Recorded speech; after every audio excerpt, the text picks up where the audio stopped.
வணக்கம் மக்களே! பசங்க 2 பேரையும் அனுப்பிச்சு விட்டுட்டு, அவசர அவசரமா வீட்ட கூட்டிட்டு, நம்ம டைம் பார்த்தா மணி 8. பசங்க தான் 7:30 மணிக்கே போயிடுறாங்கல்ல, அதுக்கப்புறம் "நீ என்னதான் பண்ற வீட்ல?" அப்படின்னு கேட்பாரு எங்க தலைவர் அப்பப்ப என்னைய. அவருக்காக தான் இந்த வீடியோ எடுத்து போடணும்னு தோணுச்சு. பசங்க போனதுக்கப்புறம் எங்க வீட்டு கிச்சன் இப்படித்தான் இருக்கும். வீட்லயும் வேலை செஞ்சுட்டு அவசர அவசரமா ஓடி போய் ஆஃபீஸையும் நிர்வாகம் பண்ணுறதுங்கிறது சின்ன விஷயம் இல்லைங்க.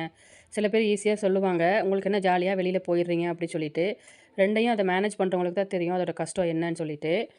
இது ஒரு நாள், பல நாள் இல்லங்க. வருஷக்கணக்குல தொடர்ந்துட்டே இருக்குது. பாப்பாக்கெல்லாம் லஞ்ச் பேக் பண்ணி குடுத்ததுக்கப்புறம் எனக்கு லஞ்ச் எடுத்தாச்சு. இன்னைக்கு வந்து பச்சை பருப்பு கடைஞ்சிட்டு, சொரக்காய் கூட்டு பண்ணேன். மிச்சம் மீதி எல்லாம் மாத்தி வச்சுட்டு, எல்லாத்தையும் சிங்க்ல தூக்கி போட்டு, கிச்சன் ஸ்லாப்ப வந்து எல்லாம் கிளீன் பண்ணி விட்டாச்சு. நமக்கு காலையில பிரேக்ஃபாஸ்ட் வந்து நைட்டு செஞ்ச சப்பாத்தி 2 சப்பாத்தி இருந்தது. அதே சென்னா மசாலா தான். சரி பரவால்ல, அதே சாப்பிட்டுக்கலாம்னு சொல்லிட்டு, எனக்குன்னு வேற எதுவும் இன்னைக்கு செய்ய டைம் இல்ல. அதனால செய்யல. இதில பின் குறிப்பு என்னன்னா, நைட்டு செஞ்ச சாப்பாடா இருந்தாலும் சரி, காலையில செஞ்ச சாப்பாடா இருந்தாலும் சரி, மிச்சம் மீதி ஆச்சுன்னா, அதுவும் நாமளே தான் சாப்பிடணும். இதெல்லாம் வந்து எழுதப்படாத விதி தான் இது. இந்த வேலைய முடிச்சுட்டு டைம் பார்க்கும்போது 8:30 மணி ஆயிருச்சு. இன்னும் 15 மினிட்ஸில நான் வந்து ஆஃபீஸ் கிளம்பணும். 9 மணிக்கெல்லாம் நான் வீட்லேருந்து கிளம்புனா தான் ஆஃபீஸ் போறதுக்கு எனக்கு கரெக்ட்டா 10 மணி ஆகும்.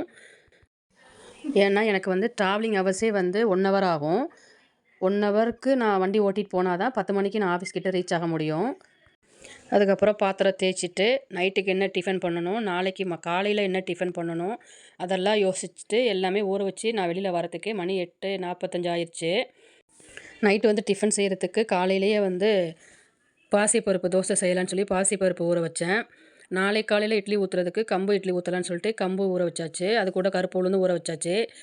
இது எல்லாத்தையும் விட நம்ம கவனமா செய்ய வேண்டியது வந்து நம்ம 2 பெட்டு வளர்க்குறோம் வீட்ல. அது எல்லாருக்கும் தெரியும் உங்களுக்கு.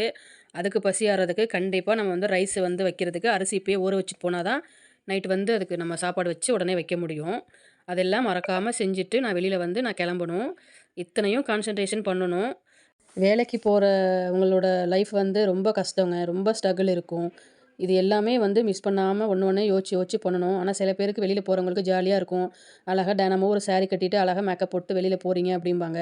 பட் அவங்கவங்க இடத்துல இருந்து பார்த்தா தான் அவங்களோட கஷ்டம் என்னன்னு தெரியும். நீங்க மட்டும் தான் இவ்வளோ கஷ்டப்படுறீங்களா? எல்லாரும் தானே வேலைக்கு போறாங்க அப்படின்னு சொல்லி நீங்க கேட்கலாம். நான் எல்லாருக்கும் சேர்த்து தான் நான் பேசுறேன். சில பேர் வீட்ல வந்து அம்மாவோ, இல்ல மாமியாரோ, இல்ல யாரோ ஒருத்தவங்க இருப்பாங்க அவங்களுக்கு சப்போர்ட்டுக்கு.